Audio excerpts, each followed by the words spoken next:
gereja Polikarpus di Smyrna, kami sampaikan salam bahagia. Satu-satunya gereja dari 7 gereja yang ada di Asia Kecil yang masih bisa dipakai hingga hari ini. Gereja Smyrna adalah gereja yang paling baik dari 7 gereja menurut penilaian Yesus Kristus.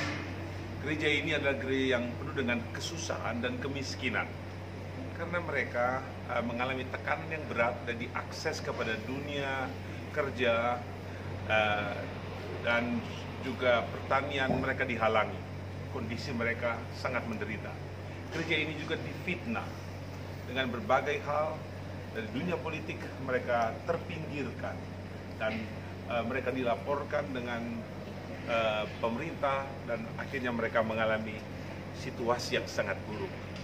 Dan mereka sangat menderita secara rohani karena beribadah nggak bisa. Tapi ini merupakan satu contoh pada gereja akhir zaman, gereja yang akan menyambut kedatangan Tuhan. Kita belajar dari gereja Smyrna, mereka bertahan hingga akhir, dan satu-satunya gereja yang masih ada hingga kini. Luar biasa bukan? Mari kita setia kepada Tuhan sampai akhir. Ada surga bagi kita semua. Tuhan memberkati Indonesia. Haleluya. Tuhan, joy kecil-kecilan. 2, 3. Amin. Ini adalah gereja Smyrna, gereja dari Polikarpus, dan Polikarpus itu adalah uskup yang ada di Smyrna di abad pertama dan kedua. Polikarpus dianiaya dan dibakar, ditombak dan mati. Tapi dia meninggalkan warisan dari sebuah kesetiaan kepada Tuhan, takut kepada Tuhan, hidup melayani Tuhan dengan sungguh-sungguh. Dan kita tahu bersama gereja Smyrna adalah gereja yang miskin, gereja yang susah, dan gereja yang difitnah, dan gereja yang dianiaya oleh kekuasaan pada waktu itu. Tapi gereja Smyrna adalah sebuah contoh dari sebuah perjuangan, kesetiaan, takut akan Tuhan, bertahan hingga akhir. Gereja pewaris kerajaan surga menjadi contoh dari gereja-gereja di seluruh dunia sebagai gereja sempurna, setia sampai akhir. Berkat surga jadi milik kita. Tuhan Yesus memberkati. Haleluya. Gereja yang susah, miskin, teraniaya dan difitnah, tapi gereja yang menjadi contoh gereja akhir zaman, gereja pewaris kerajaan surga. Berkati kami dengan berkat gandum dan susu dan anggur terbaik, kenyangkan kami dengan manu dan kehidupan. Kami berkat 100 kali lipat.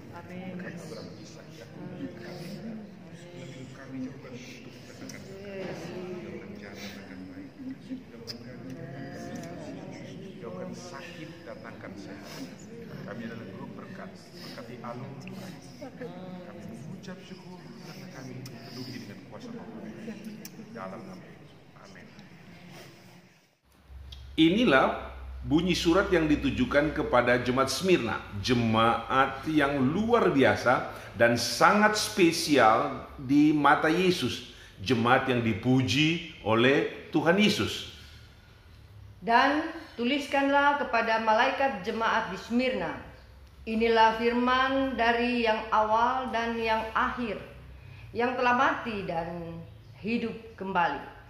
Aku tahu kesusahanmu dan kemiskinanmu, namun engkau kaya, dan fitnah mereka yang menyebut dirinya orang Yahudi, tetapi yang sebenarnya tidak demikian. Sebaliknya mereka adalah jemaah iblis. Jangan takut terhadap apa yang harus engkau derita. Sesungguhnya iblis akan melemparkan beberapa orang dari antaramu ke dalam penjara, supaya kamu dicobai, dan kamu akan beroleh kesusahan selama 10 hari. Hendaklah engkau setia sampai mati, dan aku akan mengaruniakan kepadamu mahkota kehidupan. Siapa bertelinga, hendaklah ia mendengarkan apa yang dikatakan Roh kepada jemaat-jemaat. Barang siapa menang, ia tidak akan menderita apa-apa oleh kematian yang kedua. Inilah contoh dari jemaat Tuhan pada akhir zaman. jemaat Tuhan yang bertahan hingga akhir. Haleluya, shalom, salam bahagia. Mari bergabung bersama dalam pelayanan yang luar biasa TV Pantekosta, Voice of Pentecost. Untuk itu, jangan lupa subscribe, share, komen, dan like untuk maju bersama, melayani bersama. Tuhan memberkati. Amin.